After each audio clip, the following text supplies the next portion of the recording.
Well, Dan Hanzus released his power rankings today, and here's how it's going down. At the top, no surprise, the reigning Super Bowl champs, the Chiefs, the 49ers right behind them at number 2, Ravens, Saints, and Titans round out the top 5 respectively. Now, Mike, Rob, you know we love a list. Twitter loves to break down a list too. What stands out to you about this top 10 in the power rankings?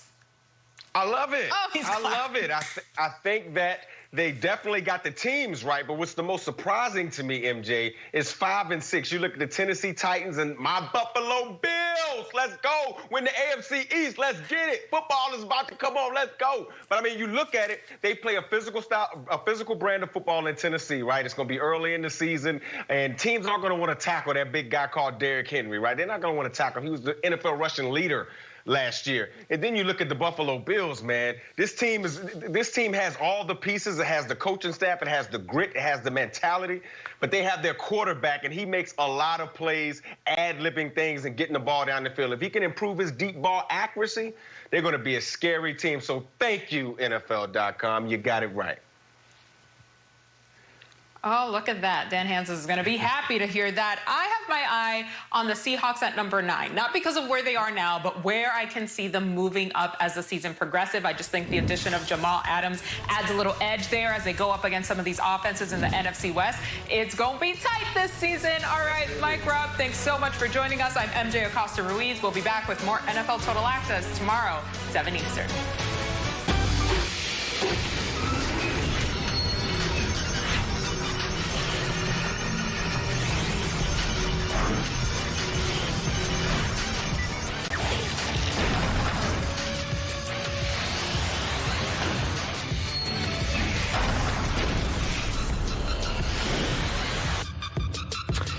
Well, this is what they call the big hello, and we managed to somehow keep the ship afloat last season that we were welcomed back for another installment of Power Rankings presented by Energizer. Still going. Yes, and the show is still going, and of course you can read Dan Hanzus, the Zeusers, Power Rankings at NFL.com/Power Rankings. They will debut and make their appearance every single Tuesday, as you would expect, following the Monday Nighter. We will do this very show every single Tuesday at 1 p.m. Eastern, 10 a.m. Pacific on NFL.com as a bit of a reaction/critique by me to those very power rankings. So, Dan Hanzus, we have a slew of guests that will join us every single week. Cynthia Freeland's going to be along with her power moves as she used math to predict what is in her future. But we get started, as we always do. You see the QR code right there on the screen. Just pop that thing, and it'll take you right to Dan's article. But Power Rankings Week 1. What are you thinking? Kansas City at number 1? You know, by the way, Money, I'm so happy to be back doing this with you again, but I noticed, you know, the power. You don't like that I have the power in the dynamic, and that's why you always chop me down on this program. I sense that. You're right. It's jealousy. You're the man with the pen that gets to basically craft your magic wand and determine exactly what is what from week to week in the world of the NFL. So let's start with the Chiefs. Exactly. The Chiefs have to be number 1, obviously, and I'm not gonna have any issues or people come after me on that. I know, and God knows if you follow me on Twitter at Dan Hanzus, you come after me pretty hard when I release these things. But I don't care. The Niners at number 2, though, Money. I think that's an interesting team to keep an eye on because of some injury issues they have. But they are the NFC Conference champions. I go a little chalk week 1. I gotta say. Well, I'll kind of weigh in on 2 things. One, normally people doing power rankings would say, well, look, you respect the champs. You got to keep them at 1 until somebody knocks them off. That's not the case with the Chiefs. The entire team returns. Like the AFC is just looking at it going, you kidding me? In a salary cap era, in a world of free agency, they're able to give Pat Mahomes $500 million and still keep Chris Jones, and not Sammy Watkins comes back on a discount deal. It is remarkable because we just don't see it. A team that has that much talent and that many free agents come back intact. So it is certainly not a number 1 because you respect the champ, but a number 1 because it looks like the best team. Now, behind that is the team that had the best regular season, behind number 1 and number 2, and that's the Ravens, who certainly, Dan, had a disappointing end of their season, losing in the divisional round, their first playoff game yet again. Yeah, and obviously that was a bitter disappointment because not only were the Ravens, the number 1 seed, and they seemed like a team that was going to roll to February in the Super Bowl. They were dominant on a historic level in the regular season. So you take that. There's 2 ways to look at it. You can look at it as the Ravens with Lamar Jackson are going to take that loss, that ugly loss to the Titans, and then grow from it the way the Chiefs did against the Patriots the year before. Or if you want to be more pessimistic about it, or if you don't like the Ravens, if you're a fan of another team, that they had their chance, that they were built to win the title last year. They tripped on their own feet last year, and they're going to come back to earth a little bit. I mean, who knows? Can Lamar Jackson be better than he was last year? Or was that one of those type of like Dan Marino 84 seasons where he'll be a great player for years if he stays healthy, but he'll probably never be that great? Yeah, I mean, you lose certainly a stalwart on the offensive line, but outside of that, you add some pass catchers. You add a second back behind Mark Ingram that you draft high in the draft that everybody was excited about, and the defense pretty much returns intact for the most part. So very much like the Chiefs and the 49ers. Obviously, the 49ers lose to Forrest Buckner, Emmanuel Sanders, but for the most part, the bones of those top 3 teams return intact. I want to skip over number 4 and go to number 5 with the Titans, because this is a tough one. I mean, you got a team that was 9-7. You have a Ryan Tannehill that we have this giant resume of seeing him as a quarterback and not being super impressed. And then just this one small sample of 11 games and trying to figure out how do we value him as an individual, and how do we evaluate the Titans as a team? And by individual, I don't mean personally, but as a quarterback. Yeah, I wonder if it's maybe gone too far the other way with Tannehill, where this offseason, everyone seemed to be beating the same drum. Like, listen, he's still Ryan Tannehill. He's not ever going to be the guy he was in 2019. And maybe he won't, when he was just absolutely shredding defenses with his play action ability and his downfield throwing. But he doesn't have to be at that level for the Titans to still be a legit AFC contender. And the acquisition of Jadeveon Clowney this past week was a big one, a really big one for Tennessee, who lost Jarrell Casey. They traded him, and you wondered what they were going to do to fill that void. Well, now they have potentially. If Clowney, who's obviously going to be motivated, he only got a 1-year deal. He was looking to get paid $100 million. He's going to be motivated. If he stays healthy, he'll be a menace for them both as a pass rusher and in the run game.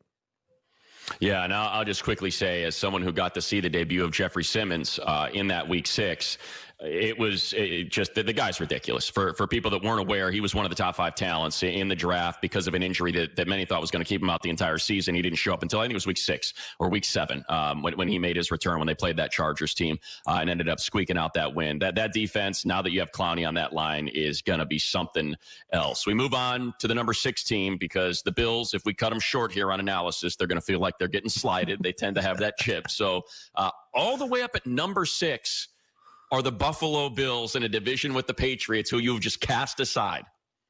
Oh, they're done. But, that's the downtrodden Jets fan in me. But I don't know if they're special anymore, the Patriots. But I think the Bills, it's all there, and everyone's talked about it the entire summer. But is Josh Allen the guy to get him there? I don't know. I wish I could tell you that, Money, but nobody can. But I know that if he does progress in his 3rd year, this team could be playing for the Super Bowl in January. Look, I believe it is a gift at 6 until we see a little bit more out of Josh Allen. We know how important quarterback play can be. I guess you could push back at your number 2 team. Jimmy Garoppolo was good, not great, but he turned into a pretty darn good quarterback when Emmanuel Sanders showed up. And, of course, was able to find George Kittle regularly throughout the season. And he's got Kyle Shanahan. All right, I go on. All right, so by the way, wait a second, Money. What? We're on this program's on NFL Network. No, this is NFL Network. This is our first block of the episode. We got to talk a certain team, or they're just going to throw us off the air. You know that. Oh, the number 7 team. Great point. All right, well, let's squeeze that in. They are the Dallas Cowboys, America's team. All day, we don't stop, all right? Emmitt Smith dances to the end zone. Pressure from Haley. Starts the high step at the 25. Dallas, your Cowboys are world champions again. I'll swing it in. How about them Cowboys? Blitz to the outside. Where got it? Tony Romo, that touchdown is all on you. Show him the X, Des. Elliott breaks through. Perfect throw. Touchdown, Cowboys. All right, my mistake. You're right, Dan.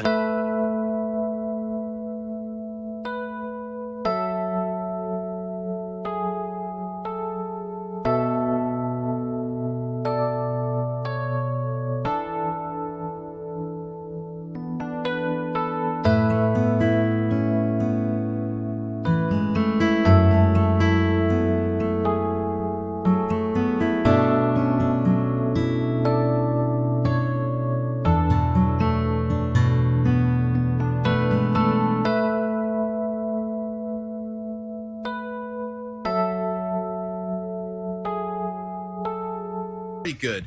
Dak Prescott, who's to me a superstar. Ezekiel Elliott, one of the best running backs in the league. And then an Amari Cooper, Michael Gallup, and CeeDee Lamb now, the first-round pick. You have the potential to have the greatest Cowboys offense of all time. Am I crazy? Whoa. Yes, you're crazy. Let's not get crazy.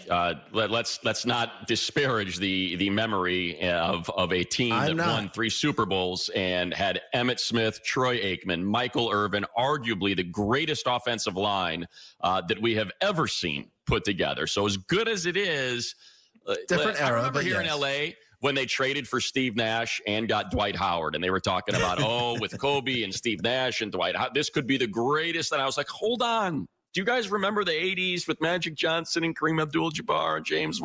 Let's not forget. I appreciate the excitement. And also, just speaking to that, though, Dan, you've got Tyron Smith, who's, I think, lost a little bit. Lyle Collins is out here to start the season.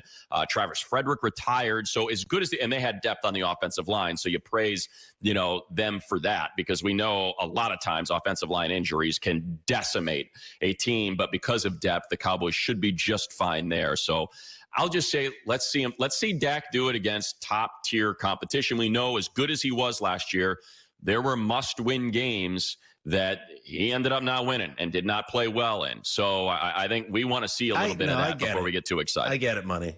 You're a Gen X guy. You're thinking back to your 90s glory days with your flannels and your skateboards and your Nirvana CDs, and you just want to talk about that era, not the modern Super football. Bowls. I mean, it's him nasty messages via Twitter or Instagram or chat snap or whatever you want to do. There is 9 through 16. Let's get started here. One I have a huge problem with, Dan Hanzus. Yes. The Steelers, who had one of the most dominant defenses last year and the worst. I'm not embellishing. This is not hyperbolic. It was the worst quarterback play that we have seen in over 3 decades. And they went 8-8. And Big Ben returns, and you got him at 12. I nailed it. I just, I know you disagree, obviously. Terrible. Because you got to build in a little bit of doubt, just a little bit. Because although the camp talk around Ben Roethlisberger, and that's what this is about ultimately to me, is he going to come back and be Big Ben? Or at 38 years old, and after shredding his elbow in week 2 last year, is he just not going to be that guy anymore? And yes, even if he is 70% of what he was, or 50% of what he was, he's still better than Duck Hodges and Mason Rudolph. But I still think it's an issue. Duck Hodges and Mason. They were 8-8 with Duck Hodges. They beat the Rams. They beat a good Chargers team. I know their record was 5-12 and the Rams were 9-7, but those were good offenses that team flat shut out. And their defense comes back. T.J. Watt, Bud Dupree, Devin Bush. I mean, my gosh, they are stacked on that. Minka Fitzpatrick, who was the Defensive Player of the Year candidate, they are stacked on that side of the ball. To have them at 12 is a travesty.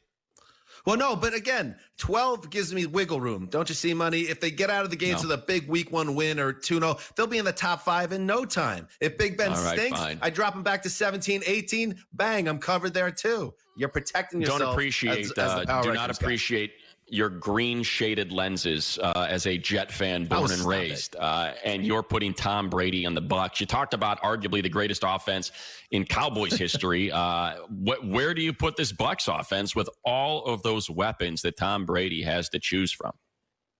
Okay, so I have them at 13. Same thing with the Steelers. That's kind of the system I have here very early in the season. When I think a team has huge upside potential, but there are reasons to be concerned as well that things might not be as rosy as they seem in August, I stick them right outside the top 10 and then see how the games shake out. Tom Brady, everything. They were let's face it, money. They were the training camp champions, the Bucs. They have all these marquee names that came to town. They didn't have any big injuries. Every James Palmer camp report on NFL Network was glowing. But now we have to see if it all comes together. And I just need to see if Brady can still play the guitar, as they say. Or I say. So I would just interject with we believe in Bruce Arians. We have no reason to doubt Tom Brady until he shows us that we should doubt him. Yes, it was an ugly end to his season last year. But it was still a Did you say solid no campaign. Reason to doubt Tom Brady? No reason. I don't think there is. No, okay. I don't think until he completely falls off. This was not the Peyton. Last year was not the Peyton Manning season prior to his retirement for Tom Brady. It was not that bad. With this complement of weapons, I feel like he deserved maybe just a little bit more of a benefit of the doubt. All right, I get the last word. Yeah. Benefit to be the host. Immediately following us on NFL Network is the NFL Game Day season preview. Rich and the guys going to get you ready for the 2020 season, including Kurt Warner going one-on-one with Patrick Mahomes. One of the coolest things when you win the Super Bowl is you get to kind of kick off the next season. You guys be playing the Texans who you played in the playoffs. Is there something you have to be more conscious of when you play against J.J. Watt? Oh, 100%. You have to make sure that you understand where he's at all times because he's not only a guy that's going to come down and make a sack, but he's going to try to make a game-changing play. I feel like I'm going to be really close if I'm not all the way ready. I think after I take that first hit, J.J. knock me down or something like that, I'll be ready to go after that. All right, and every single week here on Power Rankings presented by Energizer, Dan Hanzus is going to have to scream a single word, and that single word, Dan, is stop. And when you say stop, we will have a mystery guest appear between the two of us to help dissect / analyze / provide information on a team of your selection. You determine your own destiny here, my friend. And as you yell stop, did you cook this that up? mystery guest... I did not. Matt Tanton, producer, cooked this up, but I believe it to be a brilliant idea. So when you say stop, we're going to bring our mystery guest in, and we're going to do a bit of a deep dive on one of the teams that have found themselves in your power rankings. All right, you ready to play? Yeah, let's do it. Stop. And there's Tom Pelissero, set up in the Twin Cities. Information man, insider, analyst. He's going to wear about 9 hats today, Tom. And what we're trying to do is get a different voice, somebody with perhaps a little bit more of an inside / expert opinion on a particular team that we are dissecting in Power Rankings this week. It's the Packers, right there in your neighboring state. Dan has them set at number 8. If you could share with us just kind of a thumbnail, an overview of what you believe to be the fortunes of the Packers going into week 1 in this season moving forward with all the information you've been able to collect.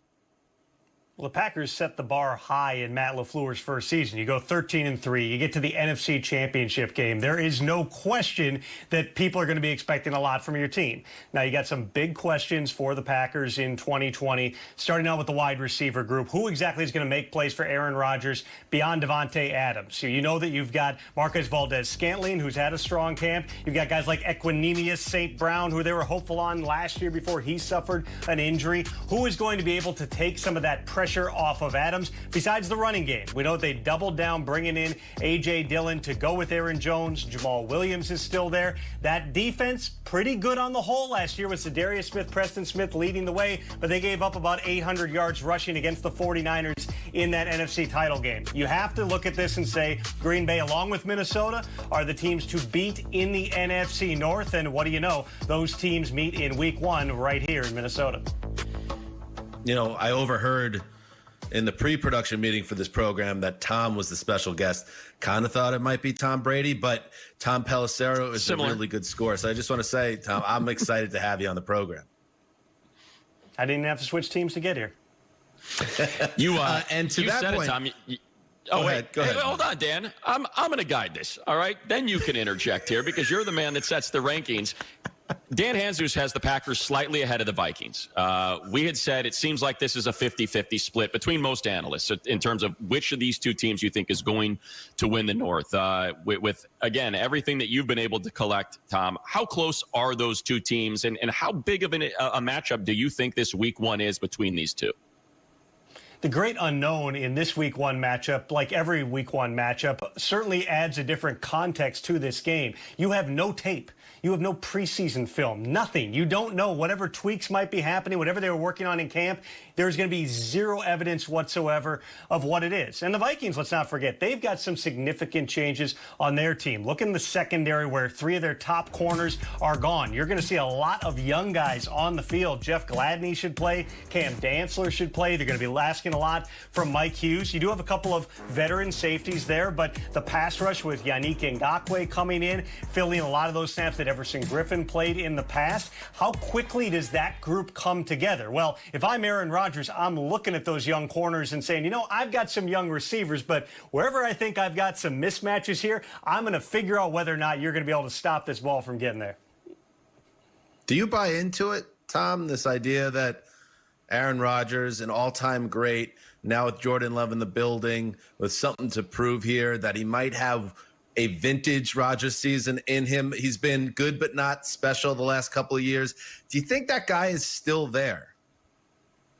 Well, what was interesting in talking to Aaron Rodgers recently is that he really took a look at himself through the course of the past 6 months here in the pandemic when he had a lot of time on his hands, not just in terms of himself as a player, but himself as a person. He meditates in the morning, in the evening. He tries to get another one in at lunch, trying to get in better touch with who he is and find his center. Really, for him as a football player, there are times where in past years he admits he wasn't doing things quite the way that he had when he was at his absolute peak a few seasons ago. So is he capable of it? Absolutely. Injuries have been a big factor for Aaron Rodgers, whether it was the knee, whether it was the collarbones, whatever it is in recent years, but also the turnover around him. Remember, this is year 2 in Matt LaFleur's offense. It is a repetition-based offense. You would think that if Aaron Rodgers is healthy, he's got a chance to take a big leap forward this season.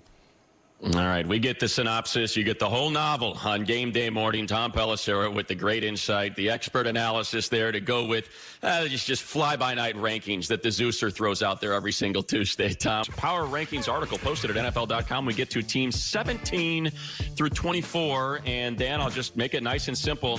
Rams at 17. How did they find themselves just smack dab in the middle of everything here? Because that's kind of what they were last year, right? They were a team that came back to earth after the Super Bowl season, and Jared Goff had a disappointing year, and Todd Gurley, although he was still the focal point of that offense in a lot of ways, just wasn't the same guy. I'm very interested in the Rams to see how they look, and a lot of this goes back to Sean McVay doesn't get the genius buzz that he was getting a couple of years ago, but this guy's still one of the brightest minds in football. I want to see what kind of offense he builds out when he doesn't have Todd Gurley in the mix. And I know a lot of people are counting out Jared Goff and saying he's a middling type dude, but I'd like to see what this offense looks like when they've had some time to restructure here. So a couple things with the Rams. One is the number one issue they had last year was offensive line, and they did very little to upgrade it, save hope they play better. So that's going to be something to keep an eye on immediately, and we'll get to that in their first week matchup a little bit later in the show. Two is it Cam Akers? Like who's going to be the guy that replaces Todd Gurley? Because when Sean McVay was a play calling genius, everything worked off of outside zone and an exceptional talent at running back in Todd Gurley. That's what got that whole offense started. So that's a second question mark. And then I think third is you have the best player in the NFL in Aaron Donald. You have arguably, according to a lot of folks, the best corner in the NFL in Jalen Ramsey. Is that enough? Especially when, you've kind of jettisoned one of the most respected in Wade Phillips defensive coordinators of all time for another young, energetic, kind of ready for his first shot at it, DC. So there's a lot of questions, but again, it's a team that was in the Super Bowl 2 years ago. I think that's why it's almost a perfect spot for you to put them, because you can certainly see there's still a lot there, but there's also a ton of questions that we expect to be answered, week 1, 2, 3, and figure out what this team is. To the Browns. And speaking of teams that, seems like we're bullish on the Browns every year. Are you as bullish this year? Are you more than years past? I'm not bullish on them. And I know, obviously, they were the training camp champion of 2019.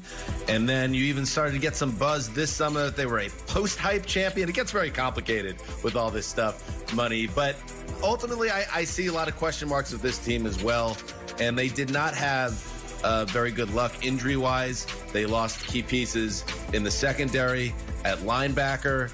And you have Kevin Stefanski now trying to get on the same page and get this offense cooking with Baker Mayfield. And I would like to tee you up on this, Money, because you and I have spoken about Baker before, and you've expressed some doubts. What do you think about his chances? And this is a pivotal year 3 for him. The Browns need an answer whether he is the man. Yeah, so we differ on this. I'm very bullish on the Browns. I'm bullish on Kevin Stefanski. I'm bullish on the offense that he's going to bring in. A lot more 2 tight end sets, more protection. You draft Jedrick Wills, who absolutely I loved going into the draft, watching him play right tackle, which was to his blind side at Alabama. That dude, you never saw him get bent back or stand up. He is an exceptional tackle. Granted, he's a rookie. You bookend him with Conklin. Now your offensive line, which was a huge issue last year, has been severely upgraded, unlike the Rams that we just talked about. Defensively, I won't be surprised if Myles Garrett's a Defensive Player of the Year. He is an absolute brute force wrecking ball of an individual that can cause you to just have to scrap whatever offensive plans you might have had because you have to devote so many resources to slow him down. So I like everything the Browns did this offseason.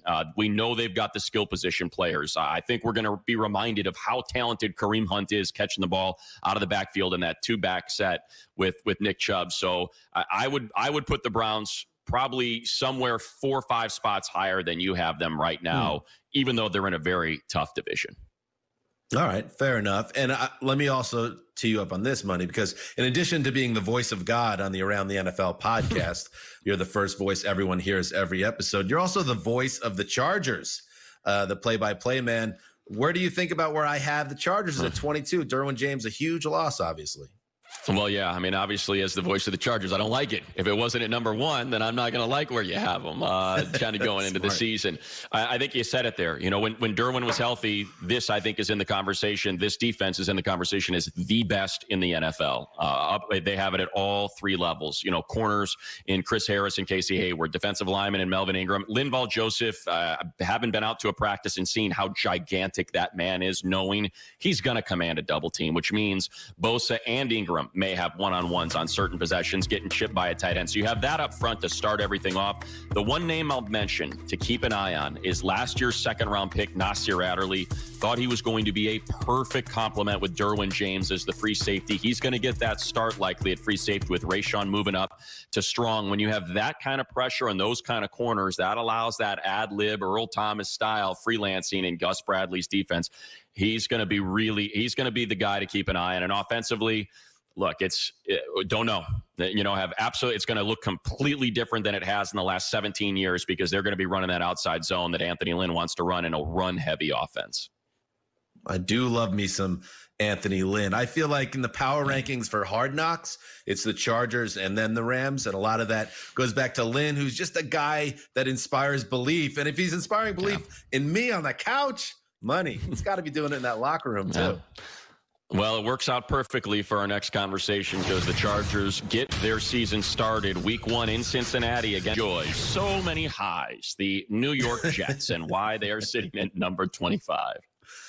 They're sitting at 25 because there's a lot of reason to doubt this team being in the playoff mix. There are things to be excited about. They got the offensive line potentially under control with a massive rebuild, and Sam Darnold in year 3 still gets me excited as a guy that could be the man at quarterback. However, I can't shake the Adam Gase concern of it all, Money. The idea that, and we saw, rumblings again this offseason, just like in his first year, that he might not have this team under his control and things could go sideways fast, especially in a difficult schedule that they have this year. Yeah, 2 things I'm watching. One is, Quinnen Williams was supposed to be the can't-miss prospect of the draft 2 years ago. Certainly dealt with some injury, just did not go how he wanted. So anxious to see if, in fact, he can emerge as that dominant force that helped lead Alabama to a championship. And also, Sam Darnold, again, with, limited options. Now, Mekhi Becton at left tackle is going to help him out an awful lot. Joe Douglas tried to remake that offensive line, but does he have pass catchers, viable pass catchers outside of Christopher Herndon and Jamison Crowder that we know he absolutely loves? So 2 things I'll be watching. As we shift from 25, we go to the Bengals. And we had mentioned them a little bit there, talking about the Chargers facing them in week 1 in Cincinnati. Your thoughts about Joe Burrow and Zach Taylor as their head coach, 2nd year here, and where they're headed? And I know some Bengals fans that are filled with optimism right now see 26 and they say, oh, that's not fair. But you know what? You still have to turn the ship around. You got to get things going in the right direction. The good thing here is that Joe Burrow, everything we're hearing, the number 1 overall pick, is that guy. And you get the feeling that this could be the team, Cincinnati, that jumps from deep in the power rankings in early September to, mid-range, maybe 12 to 15 by the end of December, because they have that upside, which when's the last time you could say that in Cincinnati? Yeah, and they get essentially a second first-round pick in Jonah Williams, who was injured all last year, to be a tackle to help protect him. Excitement in Cincinnati. Yay. I like it. Well, it's time for Power Moves presented by Energizer, and we are stoked to have back she who crushes the chain rule and all calculus as the premier predictive analytics expert on any platform. She does it for us here, of course, on NFL.com and NFL Network. It is Cynthia Freeland back to use math to help us understand which teams are making big moves going into week 1. Cynthia, you got I believe, a 3-pack for us, right? I sure do. I'm going to tell you a little bit about some teams I think are undervalued. And I'm looking at Dan's power rankings, and I totally disagree with him pretty much always. Oh, yeah. What? Hey, hang on. This is the first episode of the year, and you're already getting us off on a bad foot. Come on. Yeah, exactly. That's how we do it around here. But look, I think you should take a look at the Arizona Cardinals. I think you are undervaluing them completely. In fact, I think that they could be a playoff team going from 4th place in the division last season. I have them with really great odds, especially with this expanded wild card situation, of making it to the playoffs. And 56.7% of my simulations, they end up in the postseason. Why are you undervaluing them? They play the easiest schedule in the very difficult NFC West. I think that division gets at least 2, if not 3 teams into the postseason. I get it. They're one of those hype darlings this year. And I think Kyler Murray and the crazy fast offense, as it's been explained this summer with Cliff Kingsbury, can put up big points with DeAndre Hopkins. I still have a lot of concerns about that defense, Cynthia, especially in the back end and the secondary. Simmons? Very bad last year. And it's okay, not, but I didn't see a huge gain. I would simply say, Cynthia, I demand on your Twitter feed, I want to see where the Seahawks, 49ers, and Rams come in, because as you said, probably the toughest division in football. So I want to see how the Cardinals fit into that particular puzzle. What else you got? Very close. All right. Well, why is nobody talking about the Pittsburgh Steelers as much as they should be? You. This defense got them almost entirely to the playoffs with a 3rd-string quarterback last season. They returned the defense. They returned Ben Roethlisberger, who, by the way, is my pick for comeback player of the year. And I think the Steelers are one of, if not the most sure things in terms of making it to the postseason. Of course, the Ravens are in their division, sure. But I definitely think when you look to see what's going to be important in the beginning of this season, really good defenses and quarterbacks with a lot of experience, because there hasn't been any sort of snaps taken together. They have both of those things. So why are you so 12? Steelers fan, come after this man. I know. I really love the Steelers. Now, putting him at 12, it gives me a little bit of versatility, because I can say, all right, they struggled last year with the quarterback play and they missed the playoffs. So I'm not going to put him like in the top 10, because Big Ben hasn't played in almost 2 years and he ripped up all 3 ligaments in his elbow. However, I know exactly what you're saying, Cynthia, and that's why sitting at 12 gives me that wiggle room. If they get off to a hot start and Big Ben looks great and the offense is putting up points and the defense is dominating again, they'll be in the top 7 before you know it. Listen, this is not a sprint, Freeland. This is a marathon. Yeah, second time you've had to explain yourself on the Steelers, which I like, Cynthia. Thank you for making him talk Steelers a second time on this show, because it's a disgrace they're sitting there at 12. And I have the answer key, Cynthia, so I know the third team you're going to talk about, and there is a particular fan base that's going to be awfully excited about this one. I mean, I put out my win totals and I have them winning their division, and yet Bills Mafia still isn't happy with me that I have them not only with the best chances in the AFC East of winning the division, but 9.4 wins, which, the beginning of the season, always all of the projections need to be closer to 8, right? Because it's football parity, this whole thing. 9.4 is a big, huge, monstrous number. It reflects a great defense, a secondary that my model absolutely loves. And by the way, I like their offense a lot too. They've got great wide receivers this season. So I don't know why Bills Mafia doesn't like my 9.4 wins better, but I'm glad that at least Dan Hanzus and I agree on the fact that they're really good chances of winning the division. See, well, let's face there it, we go. Cynthia, this became personal between you and Western New York a long time ago, and the only way you're really going to get back in their good graces is if you shoot that up to 13.7, and I guess we're not ready to do that yet. I got to keep At the least math real. I'm not trying to fake it. Right. Exactly. Look behind you. She's got the darn Fibonacci. All right. As we bring Dan Hanzus back in, Dan, an opportunity here, although I have talked quite a bit in the debut, our maiden voyage here, but for me to take center stage, and that is impact matchups. Matchups that I believe will lead to the biggest movement in power rankings for your following week, depending on the outcome. So I'm going to start with the Cowboys at the Rams, the Sunday nighter, because we already know what you think of the Cowboys, greatest offense in the history of the franchise, and they'll have an opportunity to share that with a national audience. Should, let's say, Amari Cooper and either Gallup or CeeDee Lamb go for 100. Let's say they're able to neutralize Aaron Donald on the interior of that line after the retirement of Travis Frederick. Of course, people are going to be darn excited, and you'll probably move them up into the top 3 or 4. Now, with a win over the Cowboys, people are going to be talking about that 9-7 setback and maybe just that single missed field goal by Greg Zuerlein in a contest against the 49ers that would have put them in the playoffs and wasn't really that big of a step back for the Rams. So to me, that can move the Rams from 17 way up if they get the victory, and also the Cowboys, if they get the victory, probably inside the top 5. Quick assessment, Dan, any issues with that? No, I think you nailed it. Because we talked about it, the Rams are kind of a hard team to figure out, and you just wait to see how this new offense looks and how the defense plays without Wade Phillips. And the Cowboys, how many times have we been burned by the Cowboys thinking they're going to be great, and then they fall on their face? Well, let's now go out and do something. Titans at Broncos is my second one, the second Monday nighter, because look, both teams have something to prove in early 2020. One, a verification, and you've already verified them. They get the Dan Hanzus blue check because you have them in the top 5. The other is an ascension that we've been told about for the Titans, that last year's magical run wasn't fluky, that Ryan Tannehill's a franchise QB, that Derrick Henry isn't beat to heck after his workload last year, and a return to the AFC Championship game is a real possibility. Now, a loss, and you're going to talk about, they lost 2 of their last 3. I don't trust Tannehill, and maybe this is the Tannehill that we remember as opposed to a guy that was just there for a half season. The other side, what do we hear about the Broncos? Drew Lock's the guy. Look at the final 4 games. Cortland Sutton's ready to belong in that elite category of wide receivers. Bradley Chubb is healthy. These are the best book and pass rushers in the NFL. So a win by them, I think, will get the Broncos to move way up off their 20s ranking that you have them right now. Yeah, and Bradley Chubb, you know what? I know he's back from knee surgery, but he's also been a little up and down in terms of his practice availability. I hope he's Bradley Chubb that we remember before the knee injury this season. We'll see. But Drew Lock is such an interesting character because John Elway built out this offense, and now all he needs is a quarterback who can man the controls. That 5-game sample last year, I didn't put too much into it. I'm really interested to see what happens in week 1.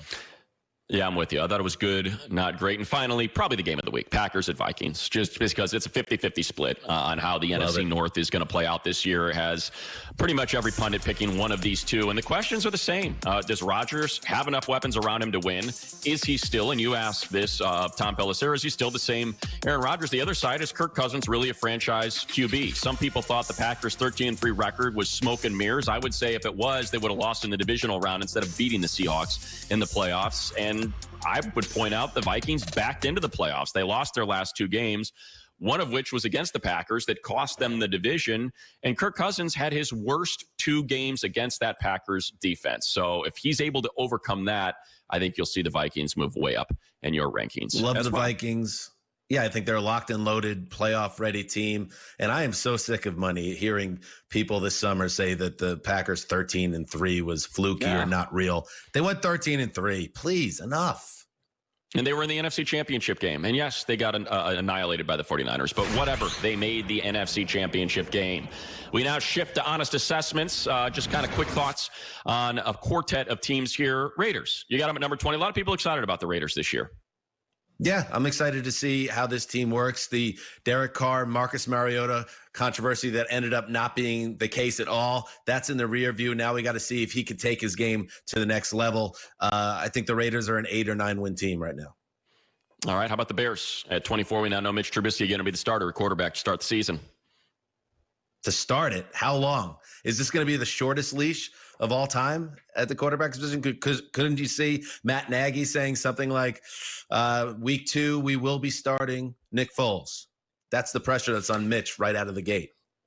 Yeah, see whether or not that defense can get back to the level from a couple seasons ago when they dominated the NFC North. Finally, you know what? Let's stay there because people are excited about the Lions, and you got them at number 30.